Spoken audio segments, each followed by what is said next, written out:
Jet પ્લાન્ટના bonsai બનાવવાના part 2માં તમારું સ્વાગત છે. આપણે જેટ પ્લાન્ટનું કુંડું લીધું, તેમાં તુલસી, રામ તુલસી પણ સાથે ઉગી નીકળેલા છે. તો એને કાઢીને એક બાજુ મૂકીએ અને નવા કુંડામાં તેને રાખી દઈએ. જેટ પ્લાન્ટને કોઈ નુકસાન ન થાય એ રીતે બાજુનો છોડ આપણે કાઢશું. પ્રુનિંગ કરવું એ કોઈ નાની વાત નથી. આપણે એમાં એક્સપિરિયન્સની જરૂર પડે છે.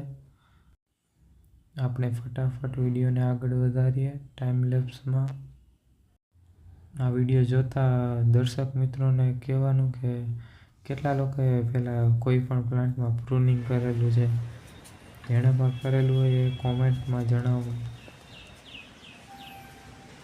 પ્રુનિંગ થઈને તૈયાર થયેલો પ્લાન્ટ જોતાં એવું લાગે છે કે આમાંથી હજી બોન્સાઈ નહીં બને, પણ સમય જતાં ઘણો ફેરફાર થઈ જાય છે પ્લાન્ટમાં, એટલે નિરાશ નહીં થવાનું. હવે બીજા કુંડામાં પ્રુનિંગ કરવાનું છે. બહુ જ મેસી છે આ તો. થશે કે નહીં થાય, બહુ વાર લાગશે આમાં, તો હું થોડીક સ્પીડ વધારી દઉં છું.